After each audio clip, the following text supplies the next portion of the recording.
नमस्कार, मैं हूं हरीश और आप देख रहे हैं मेरा नजरिया। राष्ट्रपति अभिभाषण पर धन्यवाद प्रस्ताव पर बोलते हुए लोकसभा में विपक्ष के नेता राहुल गांधी ने मणिपुर में पिछले कुछ महीनों से चल रहे मैतेई और कुकी समुदायों के बीच संघर्ष के मुद्दे को बड़े जोर शोर से उठाया था। राहुल के अलावा दूसरे विपक्ष के सांसदों ने भी अपने अपने तरीके से मणिपुर मुद्दे को लोकसभा और राज्यसभा में उठाया था। उम्मीद थी कि प्रधानमंत्री नरेंद्र मोदी विपक्ष द्वारा उठाए गए मणिपुर मुद्दे पर लोकसभा में एक मुनासिब जवाब देंगे। लोकसभा में तो मोदी जी मणिपुर पर कुछ नहीं बोले, जबकि विपक्ष के नेता लोकसभा में उनके भाषण के दौरान मणिपुर मणिपुर चिल्लाते रहे। देखिए मोदी जी के लोकसभा में भाषण के दौरान का एक नजारा। हर भारतवासी अनुभव करता है।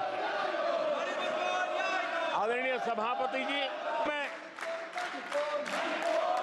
जनता का प्यार मिल रहा है।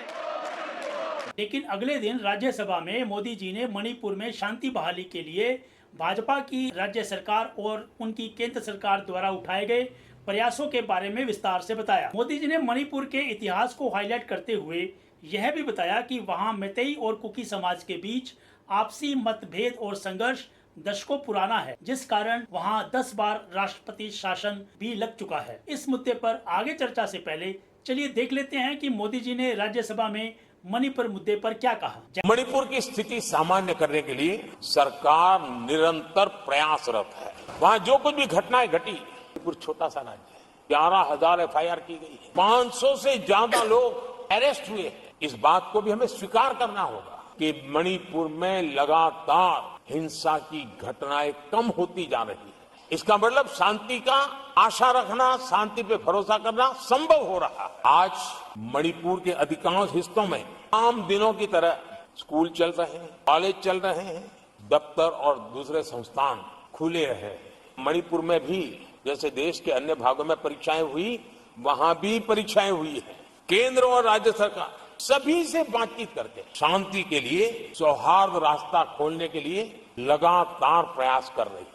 छोटे छोटे इकाइयों को जोड़ करके इन ताने बाने को गूंथना एक बहुत बड़ा काम है और शांतिपूर्ण तरीके से हो रहा है। गृह मंत्री स्वयं कई दिनों तक वहां रहे, गृह राज्य मंत्री हफ्तों तक वहां रहे और बार बार वहां जाकर के संबंधित लोगों को जोड़ने का प्रयास करते रहे। पॉलिटिकल लीडरशिप तो है ही, लेकिन सरकार के सभी वरिष्ठ अधिकारी जिसका इन काम से संबंध है, वे लगातार वहां फिजिकल जाते हैं, लगातार वहां संपर्क में रहते हैं और समस्या के समाधान के लिए हर प्रकार से प्रयासों को बल दिया जा रहा है।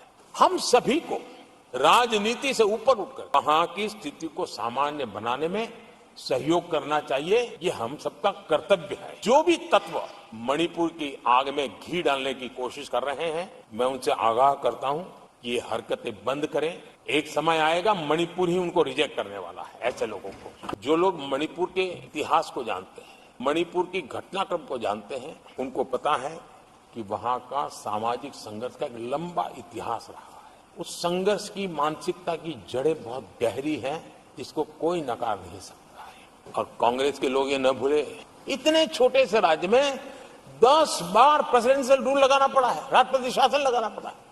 कुछ तो मुसीबतें होगी। 1993 में मणिपुर में ऐसे ही घटनाओं का क्रम चला था और इतना तीव्र चला था, इतना व्यापक चला था, वो 5 साल लगातार चला था। तो ये सारा इतिहास समझ करके हमें बहुत समझदारी के पूर्वक स्थितियों को ठीक करने के लिए प्रयास करना है। जो भी इसमें सहयोग देना चाहते हैं, हर एक का सहयोग भी हम लेना चाहते हैं, लेकिन हम सामान्य स्थिति को बरकरार रखने में, शांति लाने में भरपूर प्रयास कर रहे हैं। ऐसा कि मोदी जी ने बताया, यह सच है कि मणिपुर में मैतेई और कुकी समुदायों के बीच संघर्ष और लड़ाई बहुत पुरानी है। अन्य पूर्वोत्तर राज्यों की तरह मणिपुर की जनसंख्या और भूगोल भी बहुत विचित्र है। पूर्व में जिसकी सीमा म्यांमार से लगती है, राज्य के बीचों बीच इम्फाल घाटी है और उसके चारों तरफ पहाड़ियां हैं। हिंदू बहुल मैतेई समुदाय घाटी में रहता है, जो जनसंख्या में ईसाई बहुल कुकी समुदाय से मामूली ही अधिक है। लेकिन घाटी का क्षेत्रफल पहाड़ी क्षेत्रफल से काफी कम है। लेकिन 60 सदस्यों वाली स्टेट असेंबली में 40 सीटें घाटी क्षेत्र को दी गई हैं और स्वाभाविक रूप से वे भाजपा शासित राज्य सरकार में भी बहुमत में हैं। मैतेई और कुकी के बीच वर्तमान संघर्ष और लड़ाई तब शुरू हुई जब कल 2023 में मणिपुर उच्च न्यायालय ने एक रिट पिटीशन पर सुनवाई करते हुए राज्य सरकार को मैतेई समुदाय को एसटी का दर्जा देने के लिए केंद्र सरकार को सिफारिशें भेजने का आदेश दिया। इसकी वजह से कुकी समुदाय में असंतोष फैल गया। उनको लगा कि इस आदेश से उनकी आदिवासी संपदा खतरे में पड़ सकती है। दोनों समुदायों ने एक दूसरे के खिलाफ आंदोलन शुरू कर दिया, जो बाद में हिंसक होता चला गया और जिसके परिणाम स्वरूप 200 से अधिक लोगों की अब तक मृत्यु हो चुकी है और दोनों समुदायों के 10,000 से अधिक लोग अपने घरों से विस्थापित हो चुके हैं। यहाँ तक कि महिलाओं के साथ बलात्कार,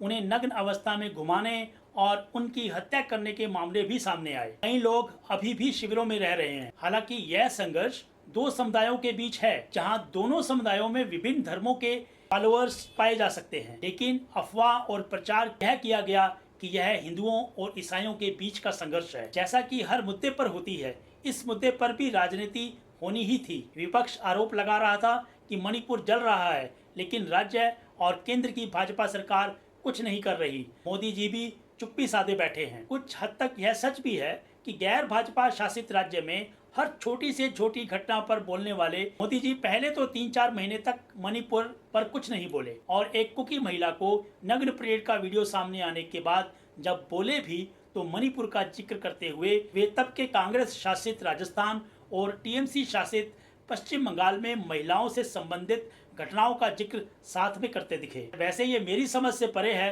कि कोई भी राजनीतिक दल अपने राज्य में घटित घटनाओं को छुपाने की कोशिश या कम आंकने की कोशिश क्यों करता है और दूसरी पार्टी शासित प्रदेश की घटनाओं को बढ़ा चढ़ाकर प्रचारित करता है, जबकि एक दिन सच्चाई तो सबके सामने आ ही जाती है। इस पूरे मुद्दे पर मेरा नजरिया कहता है कि ऐसे संवेदनशील मामलों पर समय रहते कार्रवाई होनी चाहिए और वो भी बिना किसी एक समुदाय का पक्ष लिए। After all a stitch in time saves 9। अगर समय रहते मणिपुर में भी उचित कार्रवाई हुई होती तो ऐसी घटनाएं, हत्याएं और महिलाओं पर अत्याचार को रोका जा सकता था। अगर आप मेरे इस नजरिए से सहमत हैं तो वीडियो लाइक करना ना भूलें। धन्यवाद। जय हिंद।